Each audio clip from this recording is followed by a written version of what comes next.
आज हम पढ़ेंगे chemical reactions of aldehydes and ketones. आपको पता है जो एल्डिहाइड्स और कीटोन्स होते हैं दोनों में ही कार्बोनिल फंक्शनल ग्रुप प्रेजेंट होता है, यानी C double bond O group. Aldehyde में भी यही होता है, कीटोन में भी यही होता है। तो इस कार्बोनिल फंक्शनल ग्रुप के कारण एल्डिहाइड्स और कीटोन्स की केमिकल रिएक्शन भी सेम ही होती है। तो पहली है न्यूक्लियोफिलिक एडिशन रिएक्शन। आपको नाम से ही पता लग रहा है, इसमें क्या होगा, एक न्यूक्लियोफाइल जिसके ऊपर नेगेटिव चार्ज होता है और इसके पास इलेक्ट्रॉन भी काफी मात्रा में होते हैं।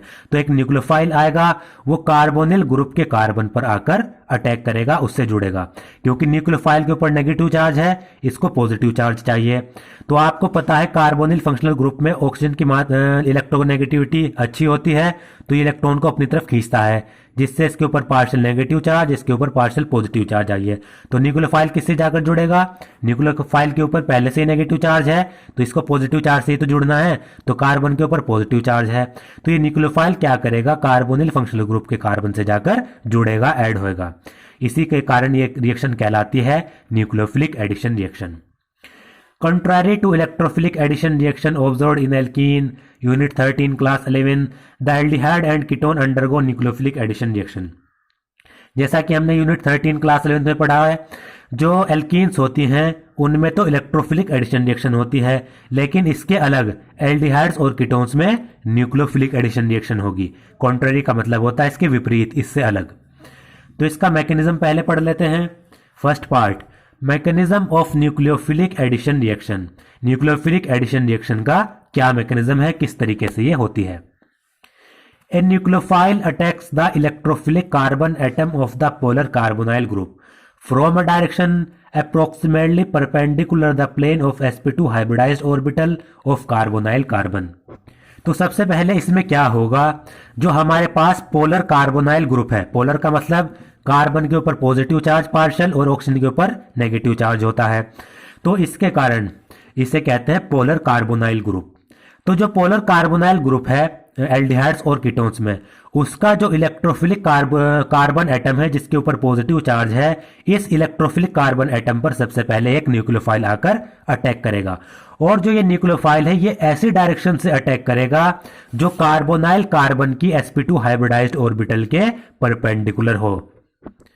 The hybridization of carbon changes from sp2 to sp3 in this process and a tetrahedral alkoxide intermediate is produced।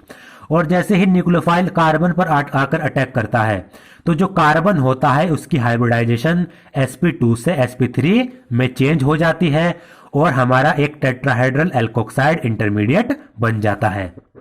ये सब कैसे हो रहा है, ये मैं अभी आपको डायग्राम से जो ये मैकेनिज्म दिया गया है इससे समझाता हूं। This intermediate captures a proton from the reaction medium to give the electrically neutral product। उसके बाद जो ये हमारा टेट्राहेड्रल एल्कोक्साइड इंटरमीडिएट बन चुका, ये क्या करेगा, रिएक्शन मीडियम से एक प्रोटॉन को कैप्चर करेगा और कैप्चर करने के बाद एक इलेक्ट्रिकली न्यूट्रल प्रोडक्ट हमें मिल जाएगा। The net result is addition of nucleophile and H positive across the carbon oxygen double bond as shown in figure। तो इस रिएक्शन का नेट रिजल्ट क्या हुआ, इस रिएक्शन में क्या होता है, न्यूक्लियोफाइल और जो H पॉजिटिव है यानी प्रोटॉन है वो कार्बन ऑक्सीजन डबल बॉन्ड के अक्रॉस आकर जुड़ जाता है और हमें प्रोडक्ट मिल जाता है। अब ये देखें, इससे आपको सब कुछ समझ आ जाएगा। सबसे पहले हमारा एल्डिहाइड या फिर कीटोन है, ये हमारा कार्बन है, इससे डबल बॉन्ड O ये ऑक्सीजन जुड़ा हुआ है। यहां पर कोई भी ग्रुप हो सकते हैं, ये ग्रुप हमने ले लिए A और B, यानी यहां पर हाइड्रोजन भी जुड़ा हो सकता है, एल्काइल ग्रुप की चेन भी यहां पर हो सकती है। तो उनको हमने सिंपल माना A और B से। तो सबसे पहले क्या है, ये जो हमारा कार्बोनाइल ग्रुप है ये into the plane of paper है। ये जो हमारा पेपर है इसके प्लेन में ये 3 बॉन्ड बना रहा है, एक बॉन्ड A से, एक बॉन्ड B से और एक बॉन्ड 2 बॉन्ड ये ऑक्सीजन से बना रहा है। और आपको पता है जो एक कार्बोनाइल ग्रुप होता है ये पोलर ग्रुप होता है। ऑक्सीजन की इलेक्ट्रोनेगेटिविटी अच्छी होती है, जिसके कारण इलेक्ट्रॉन ये अपनी तरफ खींचता है, जिसके कारण ऑक्सीजन इलेक्ट्रॉन अपनी तरफ खींचेगा तो इसके ऊपर पार्शियल नेगेटिव चार्ज आ जाता है, कार्बन के ऊपर पार्शियल पॉजिटिव चार्ज आ जाता है। तो इस रिएक्शन में जब ये पोलर कार्बोनाइल ग्रुप है, इसके कारण ये जो कार्बन एटम है ये इलेक्ट्रोफिलिक हो जाता है, इसके ऊपर पॉजिटिव चार्ज आ जाता है। अब देखिए, अगर कोई न्यूक्लियोफाइल होगा, न्यूक्लियोफाइल के ऊपर पहले से ही बहुत सारे नेगेटिव चार्ज होता है, न्यूक्लियोफाइल के ऊपर पहले से ही इलेक्ट्रॉन बहुत ज्यादा होते हैं, तो इसको चाहिए कोई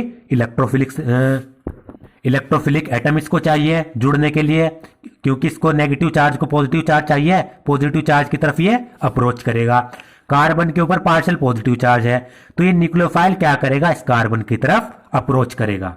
अब अप्रोच तो करेगा, लेकिन कौन सी डायरेक्शन से?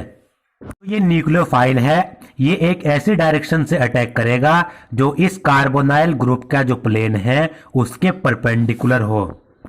तो कार्बोनाइल कार्बन की जो ये sp2 हाइब्रिडाइज्ड ऑर्बिटल है, मान लीजिए सपोज करिए जो ये हमारा पेपर है इस प्लेन में है, ये जो कार्बोनाइल कार्बन की sp2 हाइब्रिडाइज्ड ऑर्बिटल है ये किस प्लेन में है, इस प्लेन ऑफ द पेपर, यहां पर ये जो है बॉन्ड बना रही है। अब जो ये हमारा पेपर है इसके परपेंडिकुलर डायरेक्शन कौन सी होगी, ये देखिए इस पेपर की परपेंडिकुलर डायरेक्शन ये होगी, क्योंकि ये हमारा पेपर है एक प्लेन, इसके परपेंडिकुलर डायरेक्शन ये ऊपर से। तो जो ये न्यूक्लियोफाइल है ये कहां से अटैक करेगा, इसके ऊपर से अटैक करेगा, क्योंकि ये तो हमारा प्लेन हो गया, इसके परपेंडिकुलर डायरेक्शन ऐसे।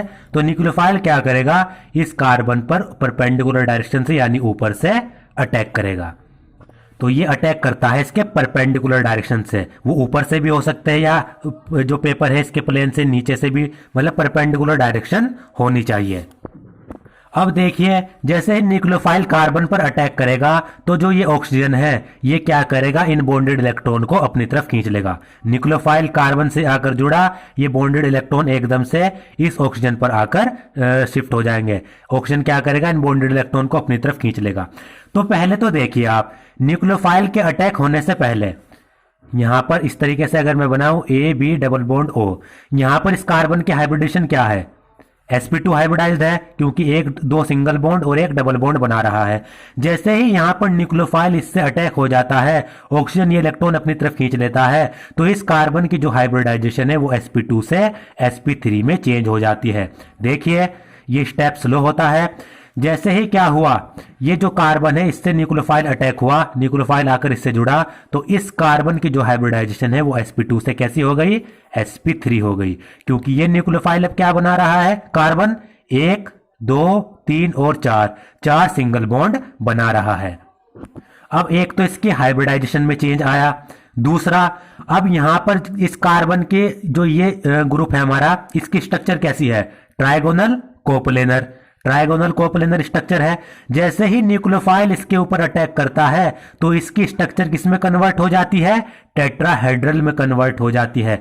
ये न्यूक्लियोफाइल यहां पर इस कार्बन पर अटैक करेगा तो जो ये बॉन्ड है ये नीचे की तरफ यहां से सिकुड़ने लगते हैं। ऑक्सीजन थोड़ा नीचे की तरफ आ जाता है, बी थोड़ा इधर और ए थोड़ा इधर, तो ये स्ट्रक्चर किस में चेंज हो जाती है, टेट्राहेड्रल स्ट्रक्चर में चेंज हो जाती है, जिससे हमारा एक इंटरमीडिएट बनता है, टेट्राहेड्रल इंटरमीडिएट। देखिए न्यूक्लियोफाइल कार्बन से जुड़ा, ऑक्सीजन ने इलेक्ट्रॉन अपनी तरफ खींचे, ऑक्सीजन के ऊपर नेगेटिव चार्ज आ गया। अब क्या होगा, अब इस ऑक्सीजन को चाहिए प्रोटॉन, तो ये क्या करेगा, जो रिएक्शन का मीडियम है, रिएक्शन में एसिड होगा तो वहां से क्या ले लेगा, प्रोटॉन ले लेगा, वाटर होगा वहां से प्रोटॉन मिल जाएगा। तो ये ऑक्सीजन क्या करेगा, रिएक्शन मीडियम से प्रोटॉन लेगा और प्रोटॉन इससे आकर जुड़ जाएगा और हमारा ये एडिशन प्रोडक्ट हमारा बन जाएगा। तो देखिए आप, पूरी की पूरी रिएक्शन में क्या हुआ, जो ये कार्बन है इससे न्यूक्लियोफाइल जुड़ा और ऑक्सीजन से इससे हाइड्रोजन जुड़ा। तो ये रिएक्शन कहलाती है न्यूक्लियोफिलिक एडिशन रिएक्शन। जल्दी से एक बार फिर बता देता हूं, कार्बोनाइल कार्बन पोलर होता है, ये पोलर ग्रुप होता है हमारा, इसके ऊपर पॉजिटिव पार्शियल, इसके ऊपर पॉजिटिव नेगेटिव पार्शियल। न्यूक्लियोफाइल क्या करेगा, इसके प्लेन के जो ये प्लेन में है, जो ये बॉन्ड्स प्लेन में है, ये क्या करेगा, न्यूक्लियोफाइल इनके परपेंडिकुलर डायरेक्शन से कार्बन पर अटैक करेगा, जिससे क्या होगा, इस पर अटैक हुआ, ये ऑक्सीजन इलेक्ट्रॉन अपनी तरफ खींच लेगा, जिससे क्या होगा, ये जो ट्राइगोनल प्लेनर है ये स्ट्रक्चर चेंज हो जाएगी टेट्राहेड्रल में, और कार्बन जो sp2 हाइब्रिडाइज्ड है अभी वो sp3 हाइब्रिडाइज्ड हो जाएगा। फिर क्या करेगा, ये ऑक्सीजन रिएक्शन मीडियम से एक प्रोटॉन लेगा और हमें एडिशन प्रोडक्ट मिल जाएगा। ये मैकेनिज्म इसका हो गया। बात करते हैं अब रिएक्टिविटी की। Aldehydes are generally more reactive than ketones in nucleophilic addition reaction due to steric and electronic reasons. ये इंपॉर्टेंट है, जो एल्डिहाइड्स होते हैं वो न्यूक्लियोफिलिक एडिशन रिएक्शन में ज्यादा रिएक्टिव होते हैं कीटोन्स के मुकाबले। ये होता है स्टेरिक रीजन के कारण और इलेक्ट्रॉनिक रीजन के कारण। Sterically the presence of two relatively large substituent in ketones hinders the approach of nucleophile to carbonyl carbon than in aldehydes having only one such substituent. आपको पता है जो कीटोन्स होते हैं उसमें दो लार्ज सब्स्टिट्यूएंट ग्रुप जुड़े हुए होते हैं, जबकि एल्डिहाइड में एक ही सब्स्टिट्यूएंट ग्रुप होता है। तो इसके कारण क्या होता है, कीटोन्स में जो दो लार्ज सब्स्टिट्यूएंट ग्रुप हैं ये न्यूक्लियोफाइल को कार्बोनाइल कार्बन के पास आने से रोकते हैं, उसमें रुकावट पैदा करते हैं, जबकि एल्डिहाइड में ऐसा नहीं होता। देखिए मैं अभी आपको इससे समझा देता हूं। एल्डिहाइड क्या होगा, मान लीजिए CH3CHO, एथेनॉल ले लेते हैं हम, CH3, ये C डबल बॉन्ड OH, ये हमने लिया एल्डिहाइड। एक ले लेते हैं ketone CH3, C double bond O CH3। तो आप देख सकते हैं कीटोन्स में इधर भी एल्काइल ग्रुप, इधर भी एल्काइल ग्रुप, जबकि एल्डिहाइड में सिर्फ एक ही लार्ज सब्स्टिट्यूएंट ग्रुप है, एक ही एल्काइल ग्रुप ये जुड़ा हुआ है। तो अगर कोई न्यूक्लियोफाइल इस कीटोन के कार्बोनाइल कार्बन पर जिसके ऊपर पार्शियल पॉजिटिव चार्ज है उस पर अटैक करना चाहेगा, तो जो ये लार्ज सब्स्टिट्यूएंट ग्रुप कीटोन से दो जुड़े हुए हैं ये इस न्यूक्लियोफाइल को आने से रोकेंगे, इसकी अप्रोच को हिंडर करेंगे, क्योंकि कार्बन जो ये एल्काइल ग्रुप है इनका जो अपना इलेक्ट्रॉन क्लाउड होगा वो इस न्यूक्लियोफाइल को रिपल करेगा। तो ये न्यूक्लियोफाइल आसानी से इस कार्बन से कीटोन में नहीं जुड़ पाएगा। जबकि इसमें अगर हम बात करें एल्डिहाइड में, एल्डिहाइड में एक तरफ तो हाइड्रोजन है, स्मॉल है, एक तरफ ये लार्ज ग्रुप जुड़ा हुआ है मिथाइल ग्रुप CH3। तो जो न्यूक्लियोफाइल है वो आसानी से इस साइड से आकर कार्बन पर अटैक कर देगा, क्योंकि हाइड्रोजन क्या करेगा, इस न्यूक्लियोफाइल की अप्रोच को हिंडर नहीं कर पाएगा। न्यूक्लियोफाइल को इस कार्बन से आने कार्बन जो न्यूक्लियोफाइल इस कार्बन से आकर जो जुड़ेगा इसको आने से नहीं रोक पाएगा। तो हमारा आप देख सकते हैं इसमें जो इस मिथाइल ग्रुप का CH3 ग्रुप का जो हमारा इलेक्ट्रॉन क्लाउड है वो तो बस इसी तरफ है, इस तरफ तो हाइड्रोजन है। तो जो न्यूक्लियोफाइल है वो आसानी से इस साइड से कार्बन पर अटैक कर पाएगा या नहीं कर पाएगा, बल्कि कीटोन्स में दोनों तरफ ही लार्ज ग्रुप है। तो ये क्या करते हैं, लार्ज ग्रुप न्यूक्लियोफाइल की अप्रोच को हिंडर करते हैं, उसमें रुकावट पैदा करते हैं, जबकि एल्डिहाइड में ऐसा नहीं होता, क्योंकि उसमें एक ही लार्ज ग्रुप होता है, एक तरफ स्मॉल ग्रुप होता है हाइड्रोजन। तो हाइड्रोजन इतनी रुकावट नहीं पैदा कर पाता। तो इसके कारण क्या है, जो एल्डिहाइड है वो न्यूक्लियोफिलिक एडिशन रिएक्शन ज्यादा तेजी से शो करते हैं कीटोन्स के मुकाबले।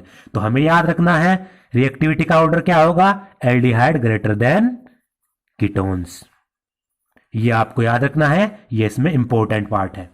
Electronically, aldehydes are more reactive than ketone because two alkyl group reduce the electrophilicity of the carbonyl more effectively than in former.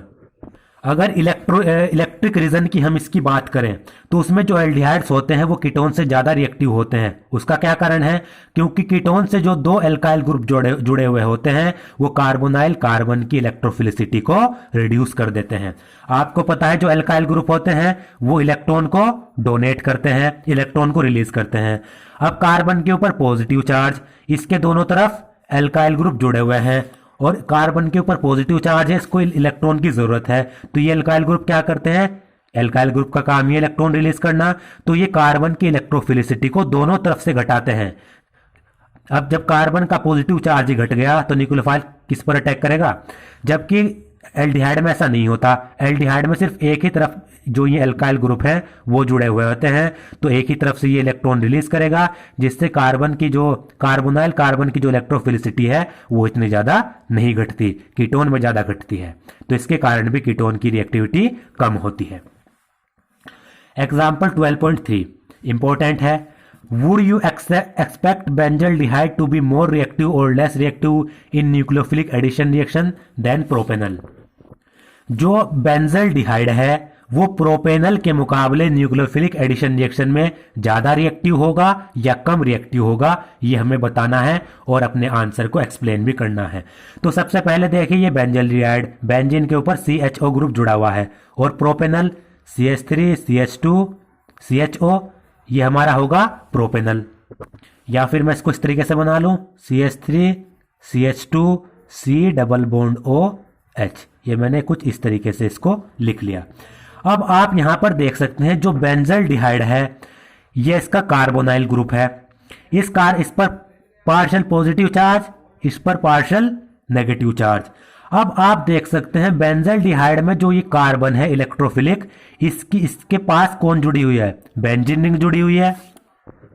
और यहां पर देखिए ये पाई बॉन्ड, एक सिंगल बॉन्ड, फिर उसके बाद पॉजिटिव चार्ज, तो यहां पर रेजोनेंस हो सकता है। तो आप यहां पर देख सकते हैं इस कार्बन के ऊपर पॉजिटिव चार्ज है, इसको चाहिए इलेक्ट्रॉन, और इस कार्बन से बेंजीन रिंग जुड़ी हुई है और बेंजीन रिंग के पास पाई इलेक्ट्रॉन्स की भरपूर मात्रा में है, पाई इलेक्ट्रॉन्स इसके पास भरपूर मात्रा में है। तो ये बेंजीन रिंग क्या करेगी, रेजोनेंस के कारण इस कार्बोनाइल कार्बन को इलेक्ट्रॉन प्रोवाइड कराएगी और इसका जो पॉजिटिव चार्ज है उसको कम कर देगी। अब जब इस कार्बन का पॉजिटिव चार्ज ये बेंजीन रिंग ही रेजोनेंस के कारण कम कर दे रही है, तो इसको न्यूक्लियोफिलिक की जरूरत क्या है, इसको न्यूक्लियोफाइल की जरूरत क्या है, क्योंकि न्यूक्लियोफाइल क्या करता है, अपने इलेक्ट्रॉन इसको देता है, इससे आकर जुड़ जाता है। अब जब इस कार्बोनाइल कार्बन के रेजोनेंस के कारण ही पॉजिटिव चार्ज कम हो रहा है, रेजोनेंस के कारण ही इसको पाई इलेक्ट्रॉन मिल रहे हैं, तो इसको न्यूक्लियोफाइल की जरूरत क्या है। तो इसका उल्टा प्रोपेनल की अगर हम बात करें, प्रोपेनल में एक तरफ ये है एल्काइल ग्रुप, दूसरी तरफ हाइड्रोजन, इसके ऊपर पार्शियल पॉजिटिव, इसके ऊपर पार्शियल नेगेटिव चार्ज। अब इसको भी इलेक्ट्रॉन चाहिए, लेकिन इसके एक ही तरफ ये एल्काइल ग्रुप जुड़ा हुआ है, ये इलेक्ट्रॉन तो रिलीज करता है लेकिन इसके पास इतने इलेक्ट्रॉन नहीं है, बेंजीन रिंग की पावर तो बहुत ज्यादा है, इसके पास तो पाई इलेक्ट्रॉन की भरमार है। तो ये क्या करेगा, जो न्यूक्लियोफाइल है वो इससे आसानी से अटैक कर देगा। जबकि जो ये बेंजल्डिहाइड होता है, ये रेजोनेंस के कारण इस कार्बोनाइल कार्बन की जो इलेक्ट्रोफिलिसिटी है वो रिड्यूस हो जाती है बहुत ज्यादा मात्रा में, इसको इलेक्ट्रॉन बेंजीन रिंग दे देती है रेजोनेंस के कारण, तो इस पर न्यूक्लियोफाइल इतनी आसानी से अटैक नहीं कर पाता। तो हमें क्या पता चला, जो प्रोपेनल होगा वो न्यूक्लियोफिलिक एडिशन रिएक्शन में ज्यादा रिएक्टिविटी शो करेगा बेंजल्डिहाइड के कारण। बेंजल्डिहाइड की जो रिएक्टिविटी है वो रेजोनेंस के कारण घट जाती है। रेजोनेंस कैसे होगा, जो ये बेंजीन रिंग है ये पाई इलेक्ट्रॉन इस पर देगी, यहां पर डबल बॉन्ड बनेगा, जिससे ये वाले जो इलेक्ट्रॉन है यहां पर शिफ्ट हो जाएंगे। देखिए यहां पर ये इलेक्ट्रॉन शिफ्ट हुआ, नेगेटिव चार्ज इस पर आया, यहां पर डबल बॉन्ड बन गया। इस तरीके से यहां पर ये रेजोनेंस चलता है, जिससे पहले यहां पर पॉजिटिव चार्ज आएगा, फिर ये डबल बॉन्ड यहां पर शिफ्ट होगा, पॉजिटिव चार्ज, फिर डबल बॉन्ड यहां पर शिफ्ट होगा। इस तरीके से रेजोनेंस स्ट्रक्चर हम बेंजीन रिंग में कई बार बना चुके हैं, तो इस तरीके से ये रेजोनेंस होगा।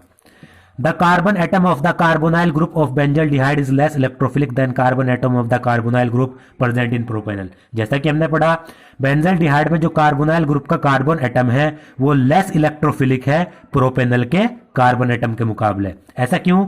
The polarity of the carbonyl group is reduced in benzaldehyde due to resonance।